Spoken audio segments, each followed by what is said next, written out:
5 তারিখে সে ক্ষমতাচ্যুত করবার জন্য আমাকে হত্যা করার জন্য চক্রান্ত করলো। আমাকে যে হত্যার চক্রান্তটা করা হয়েছিল মাত্র 20-25 মিনিটের জন্য আমি বেঁচে গিয়েছিলাম।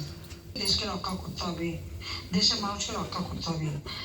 বিজয় দিবসে প্রত্যেকে এক হয়ে কাজ করতে হবে, দেশকে রক্ষা করবার জন্য সকলকে ঐক্যবদ্ধ থাকতে হবে। আমি সেটাই বলবো।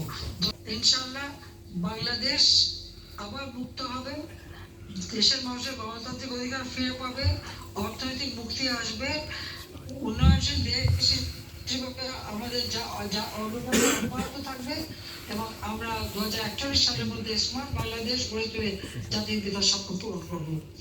আর এই প্রতিজ্ঞা আমরা আজকে নেব। বিজয় দিবস সামনে রেখে লাখো শহীদের রক্ত বৃথা যেতে পারে না। তারা কেন বলছে যে লাশ উপরের থেকে তুলে পোস্টমর্টম করা যাবে না বা পরীক্ষা করা যাবে না?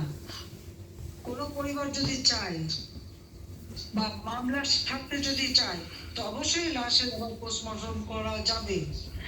আর সেই জন্য আজকে তারা শহীদের তালিকা দেবে আর লাশের পোস্টমর্টম করতে দেবে না। ইন্টারন্যাশনালি লোক এনে আমরা পোস্টমর্টম করাবো, প্রত্যেকটা কেস আমরা পরীক্ষা করাবো ইনশাল্লাহ, যদি আল্লাহ জীবন দেয়।